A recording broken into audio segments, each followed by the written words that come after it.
Bom dia, graça e paz do Senhor aos irmãos, amém? Estou meio torto aqui, né? Tive uma dor de nervo ciático essa semana aqui, o Ricardo me levou para tomar umas injeções, não sei se doía mais o nervo ou se era a injeção, mas a gente vai caminhando aí, né? O Senhor nos dá a oportunidade nessa manhã, aqueles que estão aqui presentes, a você que vai nos assistir pela internet também tem essa oportunidade de desfrutar de um tempo de reflexão da palavra do Senhor. Abra sua Bíblia comigo no Evangelho de Marcos, capítulo de número 4, Evangelho de Marcos, capítulo de número 4. A gente vai ler a partir do versículo 35.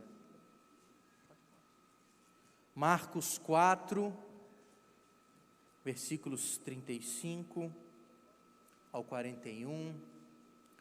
Enquanto você que está aqui procura, te convido a você que está em casa, abra sua Bíblia também conosco. Nós não estamos em qualquer lugar, nem em qualquer momento. Nós estamos na casa de Deus e na presença de Deus. Eu te falo que nesse instante, centenas, milhares de pessoas gostariam de ter essa oportunidade, de estar livres para adorar ao Senhor.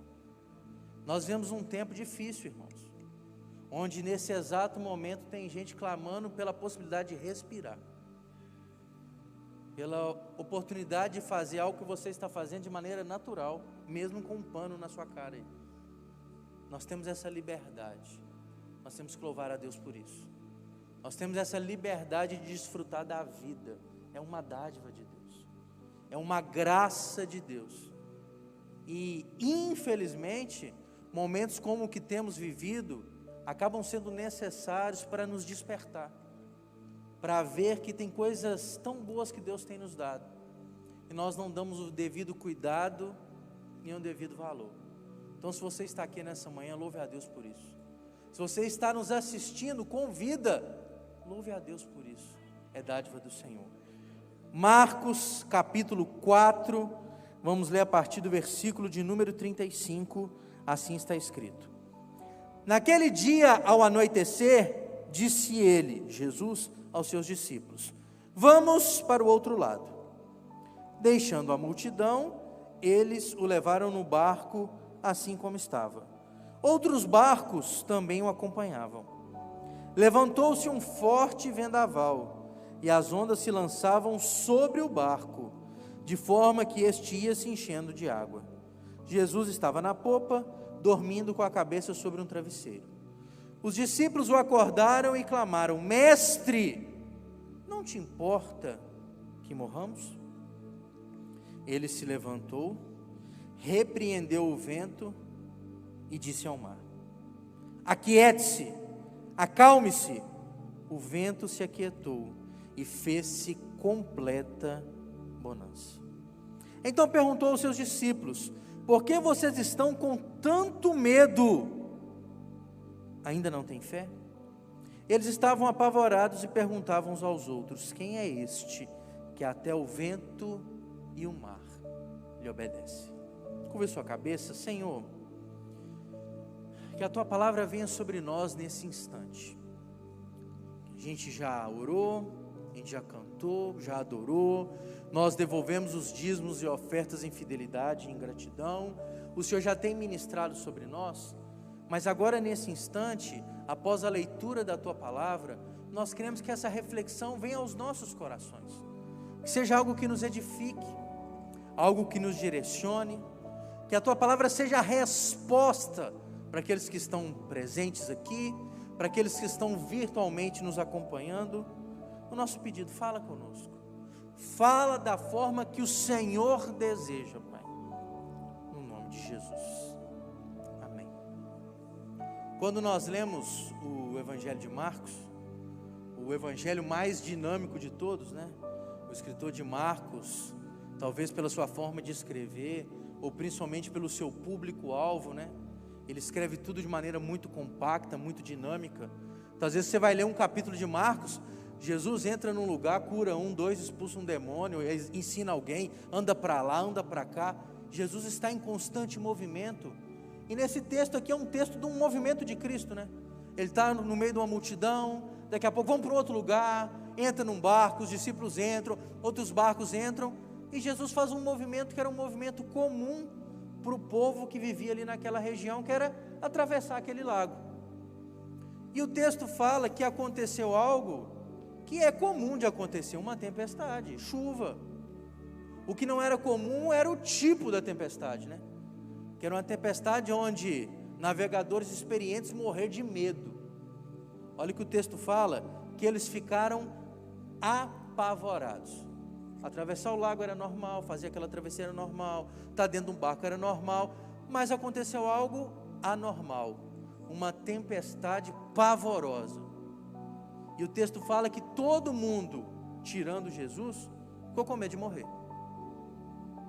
Nós conhecemos a história, nós até cantamos uma outra narrativa sobre essa história. Jesus entra com providência, causa um milagre, mas nesse texto me chama a atenção, e sempre que eu leio me chama a atenção, o pavor dos discípulos, o medo que eles tiveram da morte, porque medo é algo normal, nós temos medo. Para falar bem a verdade, medo em alguns casos é até benéfico. Você que é pai e mãe, para ensinar os seus filhos, normalmente você utiliza o recurso do medo, porque o medo ele é limitador. A gente ensina os meninos para não fazer algumas coisas com medo. Não põe o dedo na tomada, vai tomar choque. Se fizer isso, porque o medo ele é limitador e ele é benéfico. O medo, em determinada dose, ele é protetor. Esse sentimento, ele cuida de nós. É algo que nos ajuda a enfrentar determinadas circunstâncias. Só que o medo em excesso, ele gera uma série de sintomas e circunstâncias difíceis. O medo pode aprisionar. Quantas crianças, por serem tão reprimidas, por ouvirem tanto sobre o medo, se tornam adultos covardes, tímidos, introspectivos, porque o medo em excesso gera um problema. O medo aprisiona, o medo muitas vezes tira a criatividade, dependendo da sua dose. Só que tem muito do medo que nos é imposto pela própria existência. Olha o que nós estamos passando. O que está posto diante de nós é algo totalmente fora do nosso controle. Quem imaginava, irmãos, nós estamos terminando o mês de março de 2021. Quem imaginava que um ano depois nós estaríamos nessa situação de hoje? Quem imaginava? Para falar bem a verdade, parecia que já tinha acabado tudo, né? Festa, aglomeração, praias lotadas, virada de ano cheia de gente. Quem imaginava? Quem imaginaria que as coisas retrocederiam dessa forma? E para falar bem a verdade, não é nem retroceder, né? Quem imaginaria que nós chegaríamos num dia onde você passaria na porta dos hospitais e as portas estariam fechadas, com um banner, igual eu passei ali no Dois Pinheiros lá, falando que não está podendo receber gente. Você ouvia áudios de médicos, e aqui não é só em Sinop não, tá? Ontem à noite conversava com um amigo, e ele é diretor executivo da Unimed no interior de Minas. Ele me falava: olha, a cooperativa de médico aqui tem médico renunciando ao seu cargo de desespero, porque ele fala: eu não quero dar a canetada fechando a porta do hospital. Para todo lado. Quem imaginaria que nós passaríamos por isso? Algo totalmente fora do nosso controle. Quem planeja isso, faz esse cálculo? Ninguém. Só que está posto. Dá para fugir? Dá para correr? Não é que está todo mundo no mesmo barco, mas está todo mundo na mesma tempestade. Não é que está todo mundo no mesmo barco. Tem gente que está em iate, tem gente que está numa canoinha, mas a tempestade é a mesma. Não dá para fugir dela. Agora a gente precisa de entender como enfrentar isso. Como enfrentar este medo.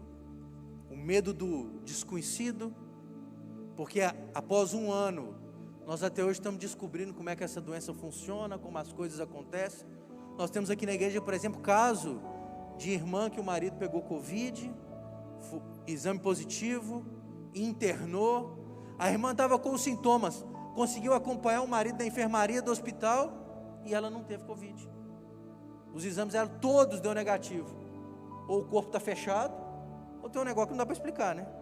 Então, algo que a gente nem consegue explicar direito como é que funciona, tudo muito volátil, efêmero, não dá para explicar, mas é preciso enfrentar. E a Bíblia, ela nos dá respostas para enfrentar o desconhecido.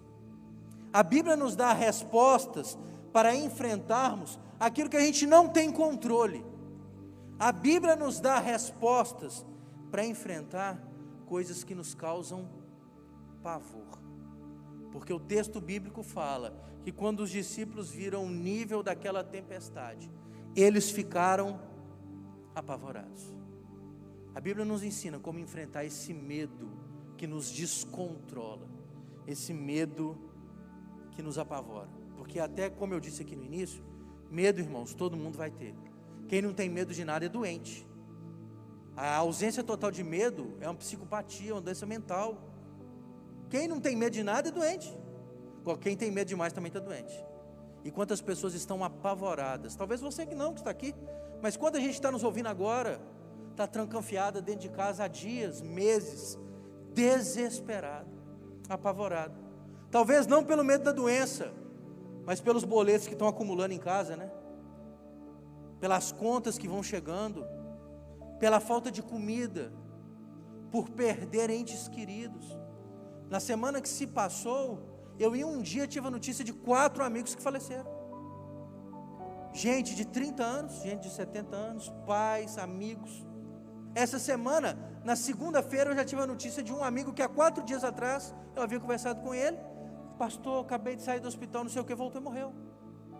Sim, ó. Rapidamente, instantaneamente, se perdeu. Isso causa pavor em nós. Mas o Evangelho tem uma resposta para enfrentarmos o medo de situações descontroladas.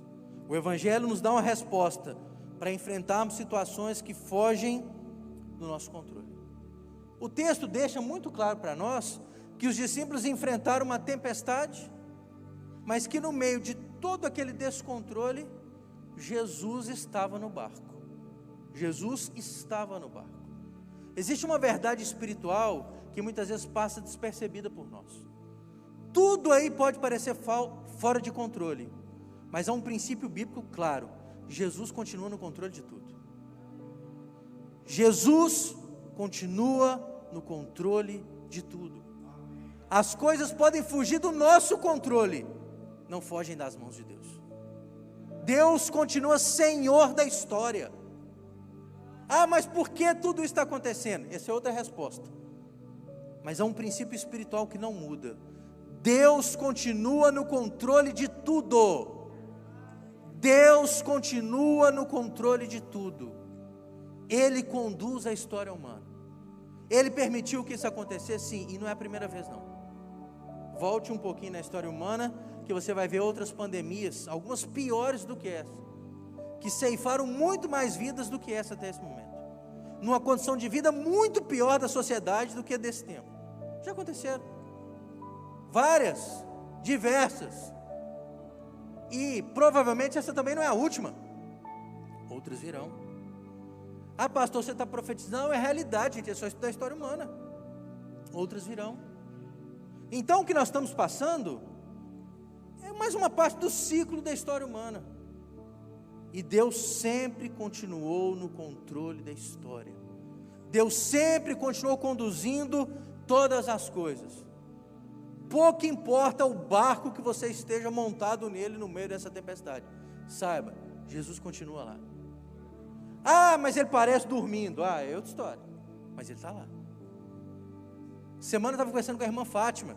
Nós estávamos conversando na porta lá da minha casa. Ela passou lá e ela falou assim: pastor, Deus ainda não se manifestou plenamente nessa história. É verdade. Deus está conduzindo a história, mas Ele não deu ponto final ainda. Por quê? Por quê? Eles passaram por uma tempestade terrível e olharam para Jesus. Jesus estava dormindo, mas Ele tinha perdido o controle? Não. Isso quer dizer que Deus está indiferente ao sofrimento humano? Não. Quantas histórias de livramento e cuidar de Deus no meio dessa pandemia, irmãos? Quantas? Conversava com um amigo meu que está com sua mãe internada. Essa semana está fazendo 75 dias. 75 dias que a mãe dele está internada no hospital em Belo Horizonte. Pastora Esmeralda Lago, 75 dias. A mãe dele ficou entubada 59 dias. 59 dias. E provavelmente essa semana ela volta para casa. Um milagre. Cheia de comorbidades. Não é idosa, tem 59 anos, mas com problemas sérios de saúde. Um milagre. Deus opera milagres no meio dessa tempestade. Tem operado. Quantos estão aqui e foram libertos dessa doença? Quantos passaram por ela sem internada?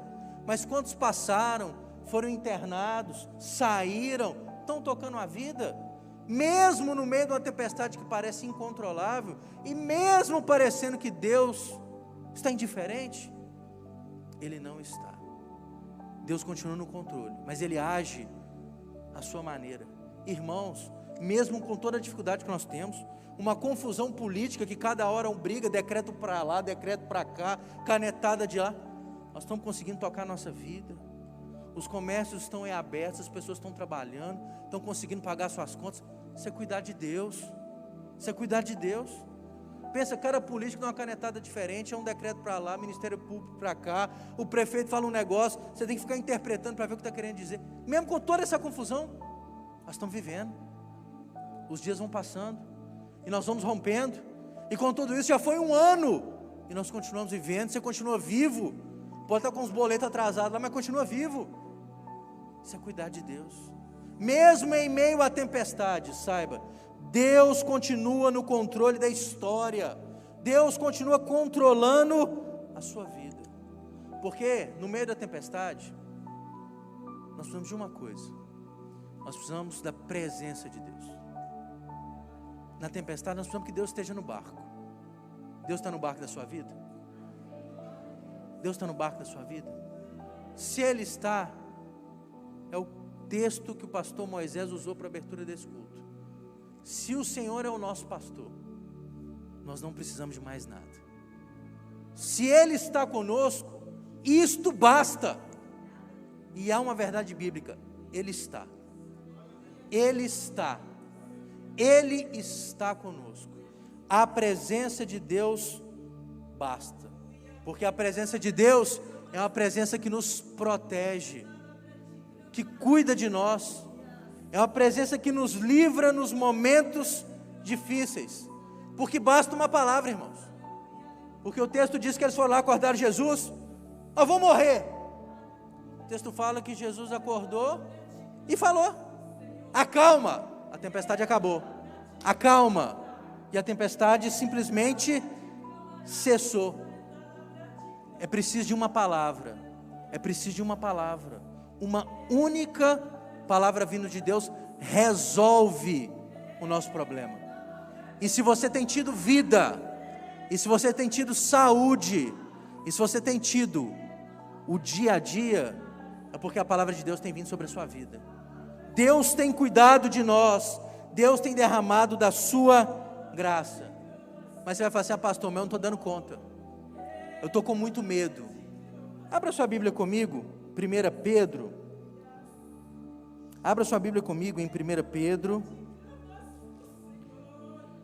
capítulo 3, 1 Pedro, capítulo 3, vamos lá, 1 Pedro, capítulo 3, primeira carta de Pedro, capítulo 3, vamos ler o versículo 14 e o versículo 15.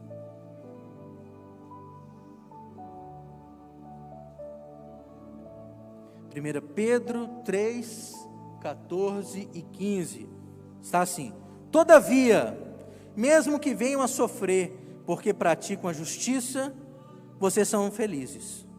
Não temam aquilo que eles temem, não fiquem amedrontados. Antes, santifiquem Cristo como Senhor em seu coração. Estejam sempre preparados para responder a qualquer pessoa que lhes pedir a razão da esperança que há em vocês. O apóstolo Pedro, nesse texto, ele fala assim: vocês precisam entender que se Jesus é a resposta da sua esperança, você consegue vencer os medos.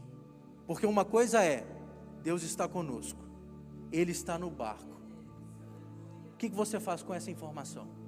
Tem gente que mesmo sabendo que Cristo faz parte da sua vida, ele não toma isso como alicerce da sua fé.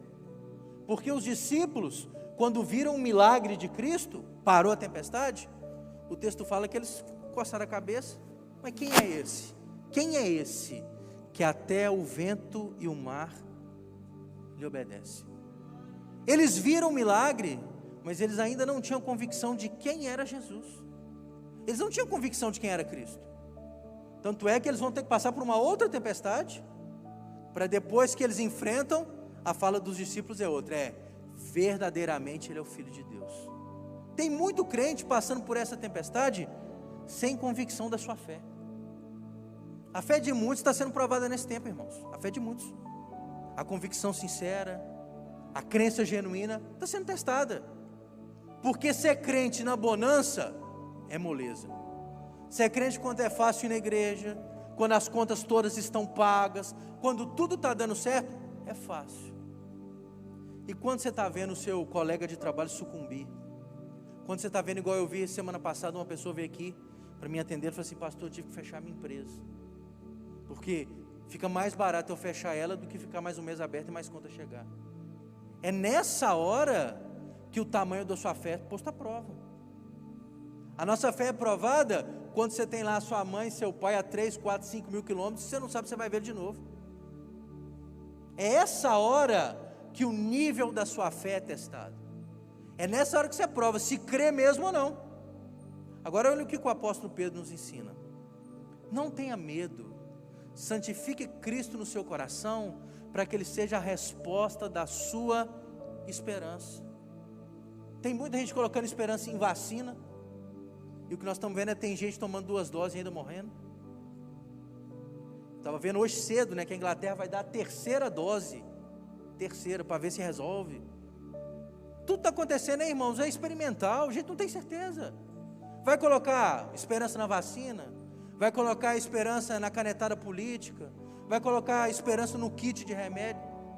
O crente coloca a esperança em Jesus, coloca a sua confiança no Filho de Deus. Porque se nós vamos confiar nos homens, nós estamos vendo o que está acontecendo no nosso país, cada um esticando a corda por um lado, homens aproveitando dessa pandemia para roubarem bilhões de reais, na casa dos bilhões de reais, aproveitando, deixando gente morrer com falta de oxigênio, mas roubando dinheiro para colocar no bolso. Vai confiar nos homens? Vai confiar nas leis? Num país onde que cada um faz a sua própria lei, onde que os juízes, que deveriam ser os guardiões das leis, as interpretam ao seu bel prazer e ao seu interesse? Vai confiar na medicina, que é cada vez mais experimental? Estamos aí tomando vacinas que nunca foram feitas antes, utilizando tecnologias inovadoras, mas também experimentais. A razão da nossa esperança, irmãos, tem que ser em Jesus. Por isso que a igreja, mesmo em meio às maiores dificuldades, ela precisa estar com a porta sempre aberta. Porque se existe um porto de esperança em meio a uma tempestade incontrolável, é a casa de Deus, é a igreja do Senhor. Por isso que mesmo, louvado seja Deus, louvado seja o Senhor. Por isso que quando nós estudamos a história humana, nós vemos que por pior que seja a crise sanitária, a igreja sempre está aberta.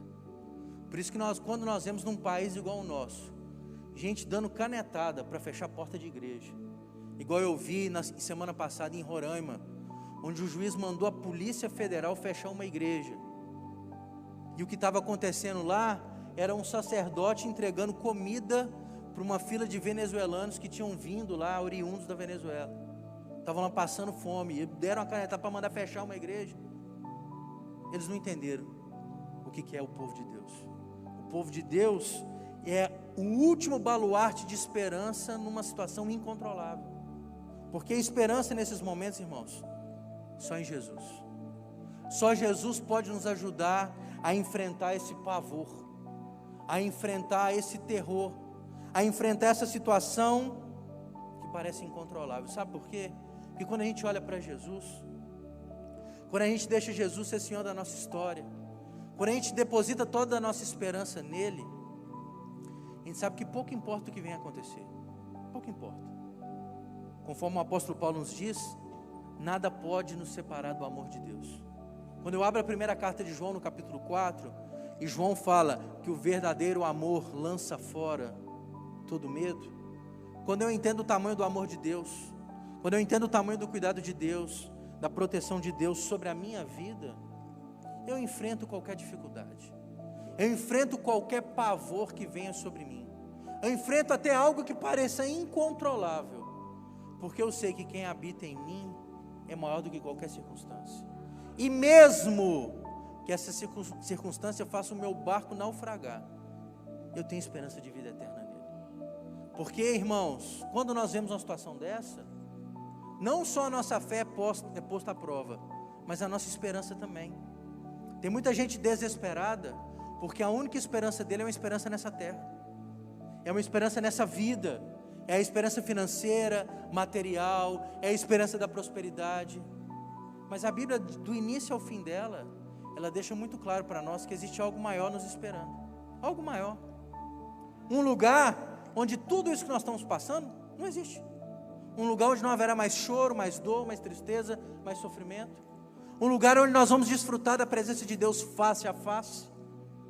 Na semana que se passou, eu conversava com uma amiga, perdeu seu pai pastor ali em Belo Horizonte, e ela me mandou o último áudio que ela recebeu do seu pai, 20 minutos antes dele falecer, 20 minutos antes. Ela conversou com o pai, ela mandou uma música para o pai, e o pai a respondeu com um áudio, onde ele dizia claramente: minha filha, fique em paz, Jesus já está me chamando, está na minha hora, está na minha hora. E ele dizia assim: eu agradeço pela oportunidade que eu vou ter, porque eu vou ver aquele que eu entreguei a minha vida a ele durante todo esse tempo. 20 minutos depois ele se encontrou com Cristo, ele faleceu. Crente, entendeu a sua vida, entendeu porque viveu tudo, ele sabia qual era o tamanho da sua esperança. Para falar bem a verdade, hoje ele estava vivendo uma vida muito melhor do que a nossa, está desfrutando da eternidade com Cristo. Mas nós temos medo de morrer, nós temos medo de pagar ou não pagar as contas, nós não entendemos qual é a nossa esperança. Irmãos, nós servimos um Deus que controla a nossa história, e se Ele tem nos dado mais um dia de vida, glória a Deus. Mas se Ele nos chamar para estar ao lado dEle, glória a Deus também, porque a nossa vida pertence a Ele. Irmãos, nós não temos poder de controlar a nossa vida, a nossa história. Fazemos tudo bonitinho, né? Estamos aqui cumprindo o protocolo, o mínimo para não tomar uma multa de R$500, né? Põe máscara, álcool, mede temperatura, a gente faz o que é possível. Mas se o Senhor quiser nos dar mais um dia de vida, vai ter. Se também não quiser, o que a gente pode fazer? O que a gente precisa entender é que no barco da nossa história, Jesus tem que estar presente. E não só estar presente, Ele tem que ter o controle. E se Cristo tiver o controle da nossa vida, a gente vai conseguir vencer os nossos medos, vencer o nosso pavor do dia a dia, porque a nossa esperança não vai estar naquilo que a gente vê, não vai estar naquilo que a gente pode fazer, vai estar nas mãos do Senhor que tudo pode. E a Bíblia é muito clara em dizer que nenhum plano proposto por Deus é frustrado, pelo contrário, tudo que Ele faz é perfeito, Ele sempre faz o melhor por nós. Assentados mesmo, eu quero que você curva a sua cabeça, e eu quero orar. Eu quero orar por todos nós. O antídoto para o medo não é a paz, não é a segurança, é o amor de Deus. A resposta para aquilo que é incontrolável é a plena esperança no Senhor, é entender o tamanho do cuidado de Deus sobre nós. Se eu posso te fazer um convite hoje, deposite toda a sua esperança e sua confiança no Senhor, somente nele, somente nele. Deposite, como Pedro fala, lance sobre Ele toda a sua ansiedade. É no Senhor, é no Senhor. Ah, pastor, mas a tempestade está incontrolável. Se Deus está no barco, você vai passar por ela. Ah, se naufragar, Ele te tira, te faz andar sobre as águas, Ele te leva para a presença dEle, mas Ele vai agir. Confia e espera no Senhor. Deus, eu quero orar por todos nós, por esses irmãos que estão aqui presentes. Quero orar, meu Deus, por esses irmãos que nos assistem de maneira virtual e que celebram esse culto conosco. Oh Deus, os dias são maus, as notícias são difíceis, isso é uma constatação. mas nós cremos que o Senhor continua conduzindo a nossa história. Nós cremos que o Senhor continua sendo o Senhor da nossa vida. Vivemos em barcos diferentes, navegando na mesma tempestade, mas que o Senhor faça parte de cada barco, de cada história. E que nesse momento nós possamos depositar toda a nossa confiança e esperança no Senhor. Pouco importa as notícias, os decretos, as leis, os remédios, os tratamentos, que antes disso tudo, nós possamos confiar no Senhor, que nós possamos ter esperança no Senhor. Então, Pai, se tem alguém aqui muito ansioso, conforta esse coração. Se tem alguém aqui muito preocupado, traga um bálsamo de conforto sobre esse coração. Se tem alguém agora nos assistindo no leito de enfermidade, cuida dessa pessoa, Senhor. Nós cremos na cura, nós cremos no milagre, mas também nós cremos, meu Deus, no propósito do Senhor. O Senhor tem um propósito para a vida de cada um. Então que cada um, ao seu tempo e à sua história, possa confiar no Senhor, sabendo que tudo que o Senhor faz é perfeito, tudo que o Senhor faz é bom. E se nós podemos ter uma escolha nessa vida, é de continuar confiando no Senhor e crendo que o Senhor continua conduzindo a nossa história. Aplaca a tempestade desse tempo, nos ajuda a passar por esse momento, e que a nossa fé seja fortalecida, Pai, no nome de Cristo Jesus. Amém. Deus te abençoe e dê uma salva de palmas ao Senhor.